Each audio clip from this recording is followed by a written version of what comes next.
down the street in my 6'4". Shit.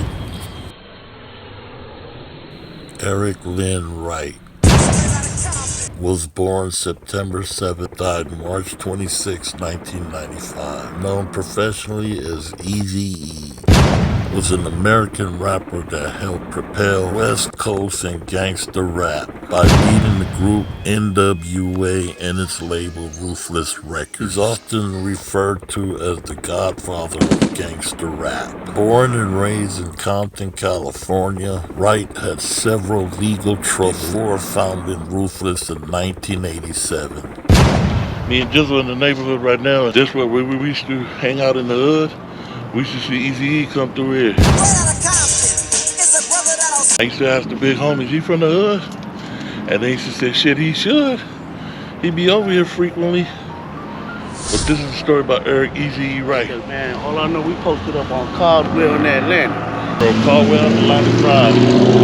Just the neighborhood, so we're gonna kind of retract, you know, go back to see where he been, but this is the only place I know that I used to see him back in the 80s and the 90s. So we used to see this fool up and down the drive coming from Kelly Park, and we used to see him, and it was kind of intriguing seeing him because after I was a DJ back in the day, so I used to see this fool.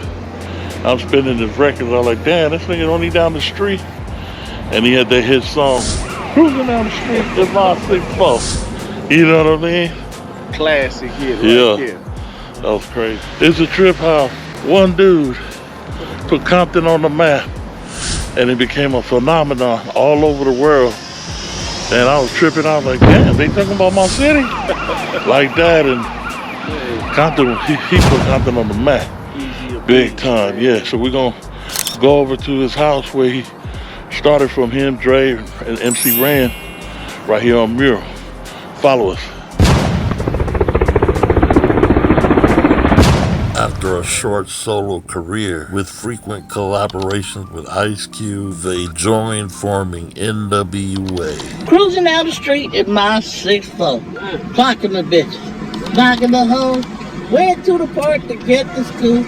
Knuckleheads out there, coach, shooting some hoops. Later that year, NWA's debut studio album, Straight Outta Compton, was released in 1988. Yeah, so we're in front of Eazy Mama house. This is where he first started with Dre and MC Ren, the whole NWA clique in the garage in the back. But we on Mural and Greenleaf, this way he stayed at. Man, great music was created out of here. Controversial upon release, it is now ranked among the greatest and the most influential albums ever. The group released its third and final studio album, Niggas for Life, in 1991, and soon after disbanded. Hey, so right back here, what is that back here? Agricultural fields or something? Yeah, this used to be agricultural. So they used to have, grow greens and strawberries. And we should go over there, hop the fence, and get over there, get on the strawberries and greens, and we should get chased by the police. That's huge. I used to tell people, I say, man, it's a farm over there, man. Compton got horses, cows, and... Yeah, and that's crazy because that's the very north side of Long Beach. When you go over that little thing right here, the plantation, that's north side of Long Beach. So, like, I'm surprised nobody ever did a drive-by in his mama house. Nobody ever came trying to trip. You know what I mean? And they said now little Eazy and then took over the house. So he here. But this is the pattern in behind us. Man, you know, that's cool that the sun is holding it down. Yeah. Look how big the street. Take a shot of the street. Man, look how big the street is.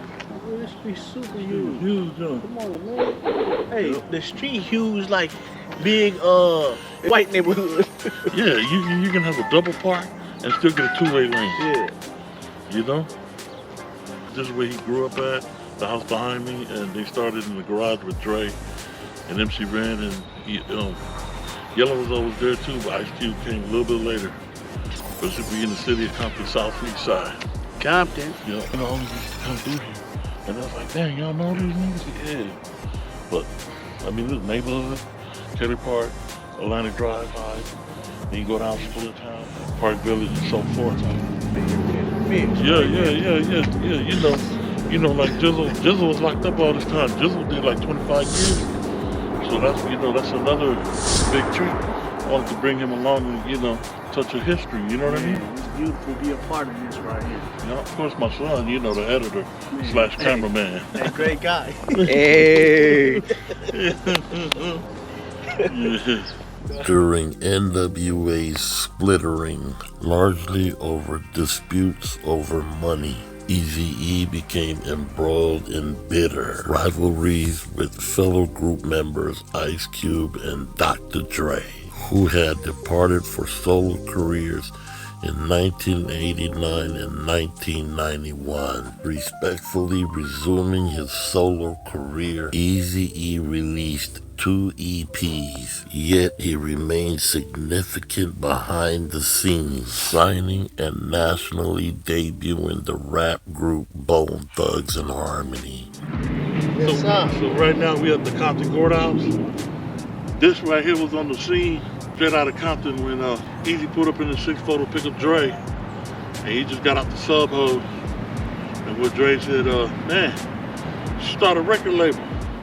In 1995, Eazy E was suddenly hospitalized and diagnosed with AIDS, in which he later died of due to its complications. Eazy E's legacy will forever live on. So we hope you've enjoyed our video on Eazy E, the legendary godfather of gangster rap.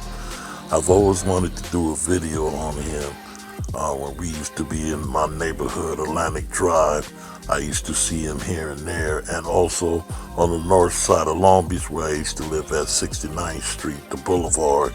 I encountered him there. So don't forget to subscribe, like, comment to our channel, and we appreciate the support. And always, don't panic.